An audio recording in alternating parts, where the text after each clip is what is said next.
Hello guys, मेरा नाम है कृति और आप सबको मेरे मासूम मिक्स रिएक्शन चैनल में आप सबको तहे दिल से स्वागत है। तो गाइस, आज का हमारा मिक्स वीडियो का टाइटल है 500 सालों का इंतजार खत्म, राम मंदिर प्राण प्रतिष्ठा। तो गाइस, काउंटडाउन करके वीडियो स्टार्ट करते हैं। 3, 2, 1 स्टार्ट। हमारे राम आ गए। राम भारत की चेतना है, राम भारत का चिंतन है। हमारे राम आ गए। कि मंदिर वही बना है जहां बनाने का संकल्प लिया था। राम भारत की प्रतिष्ठा है, राम भारत का प्रताप है। हमारे प्रभु राम आ गए। राम प्रवाह है, राम प्रभाव है, राम नेति भी है, राम नीति भी है।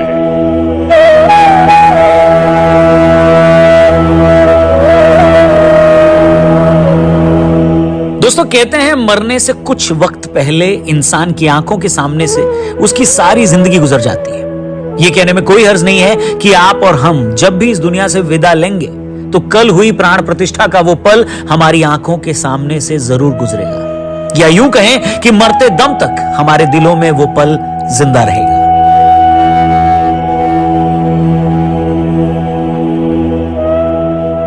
एक ऐसा पल जिसे देखकर शायद ही कोई भारतवासी न रोया,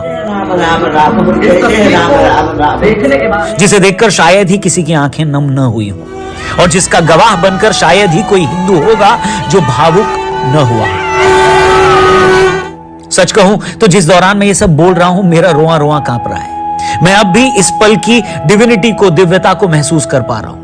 मुझे अब भी ये यकीन नहीं हो पा रहा कि क्या सच में रामलला अपने घर लौट आए हैं। यकीन मानिए दोस्तों, आपको अपनी जिंदगी से कितनी भी शिकायतें, कितनी भी कंप्लेंट्स क्यों ना हो, आपको ईश्वर से शिकायत हो कि मैं गरीब घर में क्यों पैदा हो गया, आपको इस बात का भी अफसोस हो कि मैं फला जाति में क्यों जन्मा हूं, हो सकता है आपको अपने रंग या रूप, अपने लाइफ पार्टनर से भी कितनी ही शिकायतें क्यों ना हो, मगर यकीन मानिए आपको इस बात के लिए ईश्वर का शुक्रिया अदा करना ही पड़ेगा कि आप उस दौर में जन्मे हैं जिसका इंतजार सैकड़ों सालों से किया जा रहा था।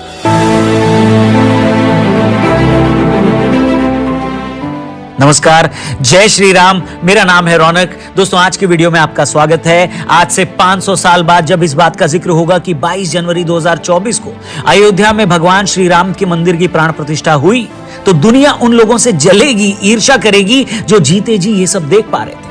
विश्वास रखिए दोस्तों, अपने लाइफ टाइम में, अपने जीवन काल में प्रभु श्री राम के मंदिर की प्राण प्रतिष्ठा देखना ही इतना बड़ा सौभाग्य है कि उसके सामने दुनिया की सारी दौलत, सारी शोहरत, सारी खुशियां, सारा पैसा कोई मायने नहीं रखता। जैसे हम उन लोगों के बारे में सोचकर एक्साइटेड हो जाते हैं जिन्होंने 15 अगस्त 1947 की पहली सुबह आजादी की खुशबू महसूस की। यह सोचना ही हमें रोमांचित कर देता है कि उन लोगों को कैसा महसूस हुआ होगा, क्या फीलिंग होगी उनकी।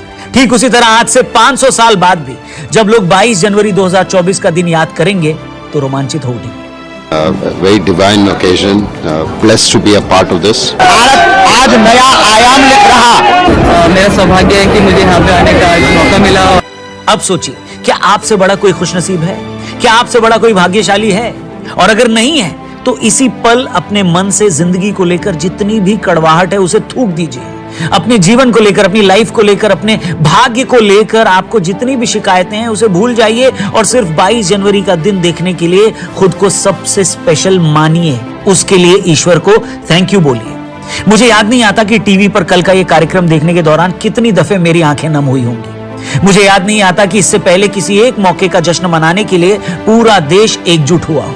मैं वो मोमेंट देखकर इमोशनल हो गया जो मंदिर की प्राण प्रतिष्ठा के वक्त साध्वी ऋतंभरा जी और उमा भारती जी गले लगकर रोने लगी। ये वो ओजस्वी महिलाएं हैं जिन्होंने राम मंदिर आंदोलन में अपनी भूमिका के लिए न जाने कितना अपमान सहा, कितनी पीड़ाएं झेली, कितने सपने देखे, और अब जब सालों बाद इनका सपना पूरा हुआ तो ये अपने आंसू रोक नहीं पाई और वहीं भव्य मंदिर के सामने खड़े होकर रोने लगी। ऐसी एक नहीं, कई तस्वीरें मंदिर की प्राण प्रतिष्ठा के बाद हमारे सामने आई। मुझे यकीन है इनमें से बहुत सारी तस्वीरें आपने भी नहीं देखी होंगी। ये वो तस्वीरें हैं जो राम मंदिर को लेकर भारतीय जनता के इमोशंस को व्यक्त करती हैं और कई लोगों के झूठ का भांडाफोड़ करती हैं। मगर इससे पहले कि मैं आपको वो तस्वीरें दिखाऊं, मैं आपको एक ऐसे प्लेटफॉर्म के बारे में बताना चाहता हूं जिसका नाम है प्रोबो और जिसका लिंक मैंने डिस्क्रिप्शन में दिया है। उस पर क्लिक करके इस ऐप को डाउनलोड करें। हम सबकी लाइफ में अलग अलग मुद्दों पर हम सबकी ओपिनियन होती है। हाँ या ना में इस प्लेटफॉर्म पर आप ओपिनियन देकर ढेर सारे पैसे जीत सकते हैं। 25 तारीख से इंडिया इंग्लैंड के खिलाफ टेस्ट मैच खेलने वाला है। क्या लगता है इंडिया जीतेगा? क्या लगता है रोहित शर्मा पहले टेस्ट में 25 या उससे ज्यादा रन बना पाएंगे? ऐसे कई सारी कैटेगरीज के कई सारे सवाल हैं। बस आपको हां या ना में अपनी ओपिनियन देनी है और क्वांटिटी बढ़ाकर इन्वेस्ट करना है। लेकिन उससे पहले प्रोबो डाउनलोड करें, डिस्क्रिप्शन में लिंक है। वीडियो में आगे बढ़ते हैं। दोस्तों, प्राण प्रतिष्ठा कार्यक्रम में प्रधानमंत्री नरेंद्र मोदी को बुलाने पर बहुत सारे लोग सवाल उठा रहे थे कि मंदिर आंदोलन में मोदी जी का क्या रोल था। वो ये भी इल्जाम लगा रहे थे कि मोदी जी इस मौके का सिर्फ पॉलिटिकल फायदा उठाना चाह रहे हैं। मुझे नहीं पता इस तस्वीर से मोदी पर हमला करने वाले संतुष्ट होंगे या नहीं, मगर ये तस्वीर मुझे बहुत भावुक कर गई। उनका जो परिश्रम,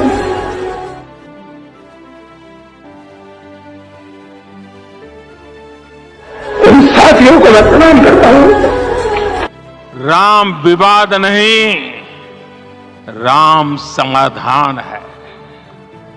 राम सिर्फ हमारे नहीं है, राम तो सबके हैं। दोस्तों, ये दो तस्वीरें ये बताने के लिए काफी हैं कि वक्त से ज्यादा ताकतवर कोई नहीं होता।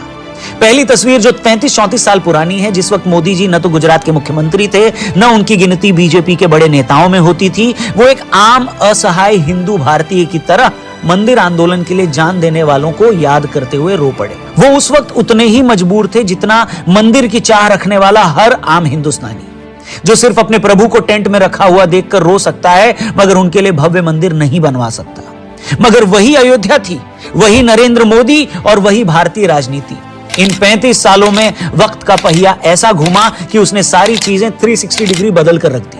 मोदी पहले गुजरात के मुख्यमंत्री बने, फिर देश के प्रधानमंत्री बने, फिर अदालत में रामलला ने अपना मुकदमा जीता और टूटने के करीब 500 सालों बाद जब रामलला का मंदिर बना तो उसकी प्राण प्रतिष्ठा का विधान करने वाले नरेंद्र मोदी ही थे।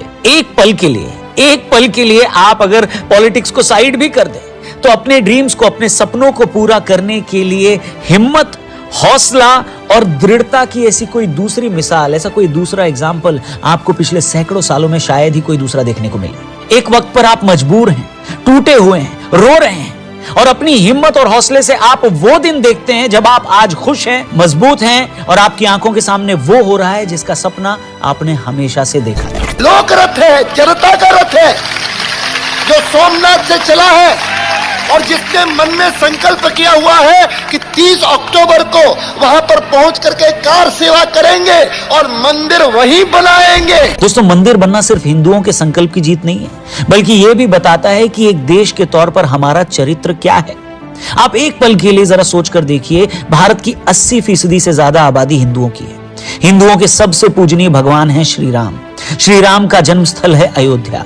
इसके बावजूद हम अपने ही भगवान को उनका घर दिलवाने के लिए 500 सालों से संघर्ष कर रहे थे। बताइए, आजादी के बाद भी इस लड़ाई को जीतने के लिए अदालत का दरवाजा खटखटा रहे थे। क्या आप इमेजिन भी कर सकते हैं कि किसी और धर्म में उन्हीं के पवित्र स्थान को बनाने के लिए इतने सालों तक स्ट्रगल किया जाए, या कोई और धर्म अपने भगवान के जन्म स्थान पर उनका घर बनवाने के लिए इतना संघर्ष करता? आप बताइए, बिल्कुल नहीं करता। वहां मर्जी पूछना या अदालत में जाना तो दूर, रातों रात दूसरे पक्ष को कुचल दिया जाता।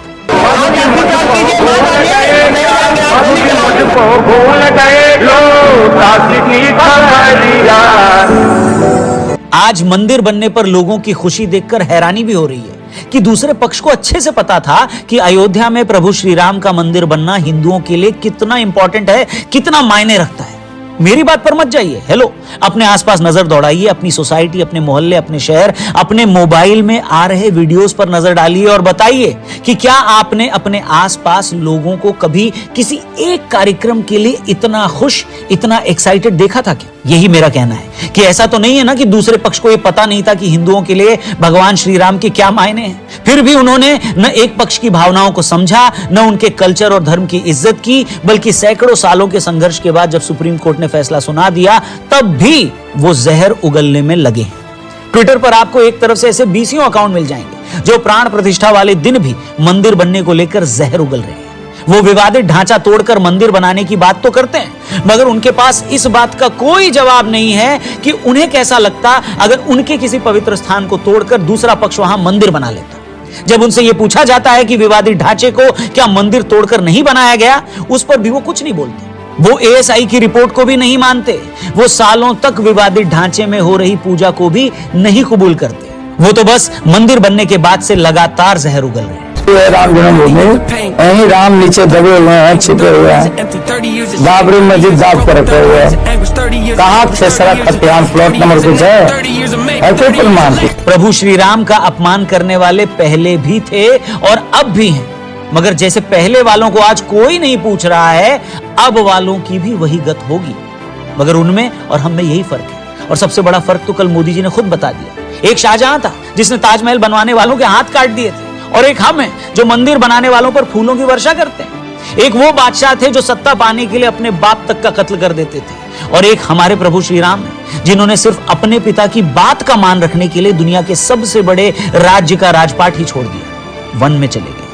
यही फर्क है सनातन संस्कारों और बाकी लोगों में।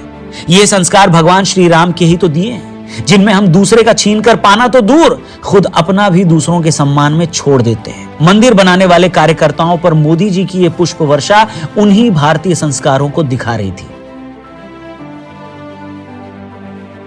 दोस्तों, बहुत से लोग ये क्वेश्चन पूछ रहे हैं कि भगवान श्री राम का मंदिर तो बन गया, रामलला अब विराजमान हो गए, अब इससे बदलेगा क्या, उससे होगा क्या? मैं बताता हूं उससे क्या होगा। दोस्तों, दुनिया का कोई भी शास्त्र उठाकर देख लीजिए, उसमें क्लियरली यह लिखा है कि कोई इंसान तब तक लाइफ में तरक्की नहीं कर सकता जब तक वो अपने माँ बाप का सम्मान नहीं करता। कोई भी इंसान अपने माँ बाप की इज्जत किए बिना लाइफ में आगे नहीं बढ़ सकता। आप अपने आसपास भी नजर घुमाकर देख लीजिए, जिन लोगों ने भी ऐसा किया उनका फिर हश्र क्या हुआ। ये इज्जत, ये सम्मान दिया गया है हमारे शास्त्रों में माता पिता को, उन्हें भगवान का दर्जा दिया गया है, भगवान का। अब आप ऐसी सोसाइटी के बारे में सोचिए, ऐसे समाज के बारे में सोचिए जहां उस समाज के सबसे बड़े आराध्य का ही सम्मान न हो रहा हो, जहां उनके सबसे पूजनीय भगवान को अपने घर में ही जगह न मिल रही हो, जहां उनके बच्चे अपने भगवान को उसका घर न दिलवा पा रहे हों, जहां उनके प्रभु श्री राम एक टेंट में गुजर बसर कर रहे हो। भगवान राम ने 14 साल का वनवास तो अपने पिता के वचन का पालन करने के लिए खुद भुगता था, मगर इस देश में 500 सालों का वनवास वो इसलिए भुगत रहे थे क्योंकि उनके भक्त, उनकी संतानें उनको उनका घर नहीं दिलवा पा रही थी। और जो देश, जो सोसाइटी अपने ईश्वर को ही उसका घर नहीं दिलवा सकती, उनको सम्मान नहीं दिलवा सकती, वो भला क्या ही तरक्की करेगी। हमारे रामलला अब टेंट में नहीं रहेंगे। मैं आज प्रभु श्री राम से क्षमा याचना भी करता हूं। इसलिए जो भारत एक वक्त पर सोने की चिड़िया हुआ करता था, जिसकी संपन्नता के आगे आज के अमेरिका और यूरोप भी पानी भरते थे, वो भारत देखते ही देखते दुनिया के सबसे पिछड़े देशों में शामिल हो गया। और आप देखिए, 90 के दशक में जैसे ही प्रभु श्री राम के सम्मान की लड़ाई शुरू हुई, ये देश भी उसी वक्त तरक्की करने लग गया। कारण चाहे जो भी हो, लेकिन इन दोनों घटनाओं का एक ही वक्त होना कोई कोइंसिडेंस नहीं है। और आज 2024 में जब सालों की लड़ाई के बाद प्रभु श्री राम अपने घर में विराजमान हो गए हैं, तो इस भारत राष्ट्र को आगे बढ़ने से कोई नहीं रोक सकता। इस देश की आत्मा पर जो सबसे बड़ा कलंक था, वो अब धुल गया है। इस देश की सामूहिक चेतना पर जो सबसे बड़ा बोझ था, वो अब हट गया है। इसलिए आज के बाद से जो तारीख शुरू होगी, उसका एक एक दिन एक नए भारत की सुंदर तस्वीर रचेगा। और हालात आज उसी की गवाही दे रहे हैं। आज भारत दुनिया का अकेला ऐसा देश है जो रूस से तेल भी लेता है और जिसके प्रधानमंत्री व्हाइट हाउस में न्योता भी पाते हैं। आज भारत वो देश है जो दुनिया भर में फैली मंदी के बावजूद बचा रहा। आज भारत दुनिया का इकलौता देश है जो 7% की दर से तरक्की कर रहा है। कहने को तो बहुत कुछ है दोस्तों, मगर मैं चाहूंगा कि उन चीजों को बताने की बजाय अब आइए उन चीजों को होते हुए देखा जाए। और दोस्तों, अंत में यही कहना चाहूंगा कि प्रभु श्री राम की संतान होने के नाते हम सबका सालों पुराना अधूरा फर्ज पूरा हो गया है। उम्मीद करते हैं ईश्वर की नजरों में हमारा ये प्रायश्चित पूरा हो गया है। और इसी के साथ प्रभु श्री राम हमारे लिए भाग्य के द्वार जरूर खोलेंगे।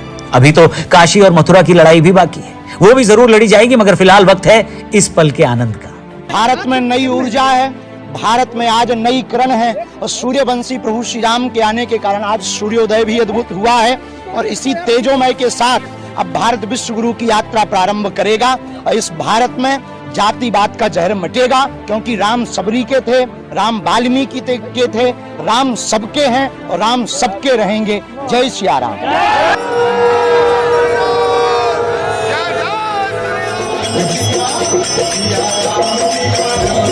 राम राम सीता राम, राम राम सीता राम। तो दोस्तों, ये था भव्य राम मंदिर की प्राण प्रतिष्ठा पर हमारा आज का कार्यक्रम, हमारी आज की ये वीडियो।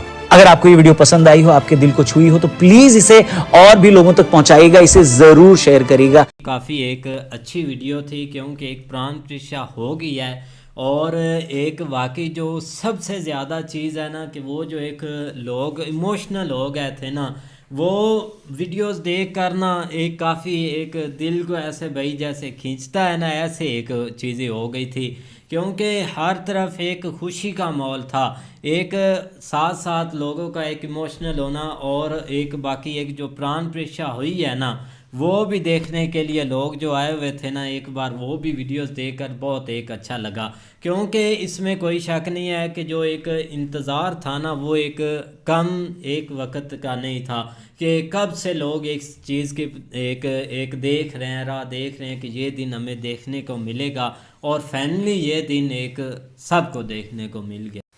जी तो व्यूअर्स, वीडियो हमने देखा, वीडियो था आरजे रौनक का, बहुत ही ज़बरदस्त वीडियो था, बहुत ही वो क्या कहते हैं भावुक वीडियो था, रोंगटे खड़े कर देने वाला, और हकीकी मानों में बेस्ट एक वीडियो था इन सब वीडियोस में। और क्योंकि जब थोड़ी सी ऐसी जो टच कर जाती हैं बातें, इमोशंस को जगा देती हैं बातें, वो बड़ी ही अच्छी लगती हैं। और 500 सालों तक इंतज़ार, और इंतज़ार के इस लम्हे को जिसने जी लिया है, वाकई में लोग उसकी किस्मत पर रश्क करेंगे, और सबसे बढ़कर प्राइम मिनिस्टर नरेंद्र मोदी का नाम आएगा उन लोगों में जिन पर रश्क किया जाएगा। उनके हाथों ये प्राण प्रतिष्ठा हुई, उद्घाटन हुआ, अब लोग खुलकर आ जा सकेंगे, और मंदिर बन गया, अब वहाँ पे वो लोग अपनी पूजा पाठ करेंगे, उन्हें किसी भी चबूतरे की ज़रूरत नहीं रहेगी। देखिए, दिल तो दुखता है, अपने ही देश में, अपने ही मुल्क में, अपनी ताकत होने के बावजूद एक चबूतरे पे इबादत पूजा पाठ करना, और बड़ा ही दुखी लगता है, बड़ा ही ऐसा रो देने वाला लगता है कि काश कि हम वो उस जन्मभूमि को हासिल कर पाते, यहाँ एक भव्य मंदिर होता राम का। कब से, अब से नहीं, कब से लोग इसकी आस लगाए बैठे थे, अब आके उनकी आस अगर पूरी हुई है तो पूरी दुनिया खुश है, और उनकी खुशी का कोई समा नहीं। कोई रो रहा है, कोई नाच रहा है, कोई डांस कर रहा है, कोई भंगड़े डाल रहा है, कोई दिए जला रहा है, कोई दीप जला रहा है, कोई फूलों की पत्तियां निछावर कर रहा है, और हर एक पूरा का पूरा भारत यहाँ पे खुश दिखाई देता है। मंदिर हासिल करने के लिए 500 साल से भी ज्यादा अर्सा लग गया, और इसमें कई लोगों की जानें भी गई हैं, कई लोगों के सपना था।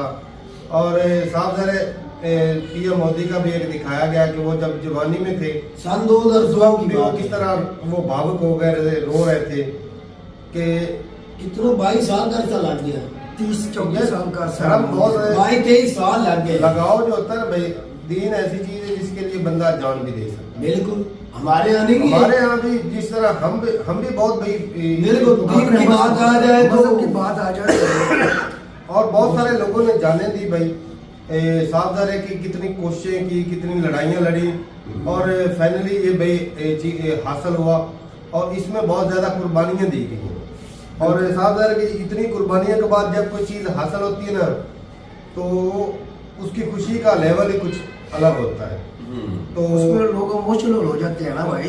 साफ ज़ाहिर है भाई साहब, जो खुशी मिलती है, जो इस आंदोलन में शामिल थे, जिन्होंने 20-30 साल केस लड़े हों या वो धरनों पे गए हों, तो साफ ज़ाहिर है कि आज वो जब ये मौका देख रहे हैं, इनको देखने का मौका मिला है, तो वो तो भाई खुशी के मारे रोएंगे ना। बिल्कुल वीडियो था, और मोदी जी को ये बात बहुत चुभ रही थी कि ये पाप हुआ हुआ, मैं पाप यूज़ करूँगी, ये पाप हुआ हुआ था कि हमारे भगवान जी का इतना निरादर किया गया कि उनको एक टेंट में रहना पड़ा। मैंने तो आज देखा, इतनी दुख की बात है कि इस पे जो है वीडियोस बहुत पहले इतनी बनी होनी चाहिए थी कि हर एक इंडियन को पता चलना चाहिए था कि कहाँ पे कैसे हमारे भगवान जी को रखा हुआ है। पर अब इस बात की खुशी है कि हम कई बार कहते हैं ना कि हर चीज़ का करेक्ट टाइम भी होता है। मैं तो ये अब सोच के अपने आप को शांत करने की कोशिश करती हूँ कि हर चीज़ का एक करेक्ट टाइम होता है, और अब वो टाइम आया कि भगवान जी को कहाँ टेंट और कहाँ इतना सुंदर भव्य मंदिर मिला जो उनका असली स्थान था। वो स्ट्रगल्स जो हमारे लोगों ने की, उस स्ट्रगल्स का ये नतीजा निकला कि इतना सुंदर मंदिर बना, इतना सुंदर कि हमारे सपनों की सोच से भी जो है वो उसको ऊपर उतना सुंदर बनाया मंदिर। मैं वीडियो की बिल्कुल स्टार्टिंग से बात करना चाहूँगा, जहाँ पर ईमान दी ने तो पहले जो है वो क्लिप देखा था जिसमें एक माँ जी जो है वो टीवी के सामने बैठी हुई थी और प्राण प्रतिष्ठा जो है वो देख रही थी। अभी ये एक क्लिप सामने है, लेकिन जैसे जैसे टाइम जो है ना मज़ीद गुजरेगा, ऐसे बहुत सारी रील्स, ऐसे बहुत सारे क्लिप्स जो है ना आपको टाइम के साथ साथ नज़र आएंगे। क्योंकि अभी अगर बात की जाए ना तो एक दो चीज़ें आपको नज़र आ जाती हैं, लेकिन टाइम के साथ साथ महीने बाद 10 दिन बाद चीज़ें आपके सामने ज़रूर आती हैं। बिल्कुल, मैं तो अभी बहुत ज़्यादा एक्साइटेड हूँ जिस तरह से दिए जलाए गए होंगे हाँ। वो सारी वीडियोस देखने के लिए, क्योंकि अभी ऐसी कोई वीडियो हमारे सामने नहीं आई। सो मैं उसको देखने के लिए बहुत ज़्यादा एक्साइटेड हूँ। बट इस वीडियो में जैसे जो चीज़ नरेट की गई वो बिल्कुल सही बात की गई है, और मुझे हम लोग हमेशा अक्सर वीडियो में यही बात करते हैं, तो मुझे भी यही लगता है कि जो चीज़ खुशी खुशी हो सकती है ना, उसको बेहतर है कि इसी तरीके से किया जाए, रादर देन कि उसमें इतनी प्रॉब्लम्स क्रिएट कर दें कि एक पक्ष जो है उसका मतलब जो रोल अगर वो अच्छे तरीके से निभा सकता था ना, तो बाद में उस पर आप अफसोस करेंगे हम ये चीज़ अच्छे तरीके से भी तो कर ही सकते थे।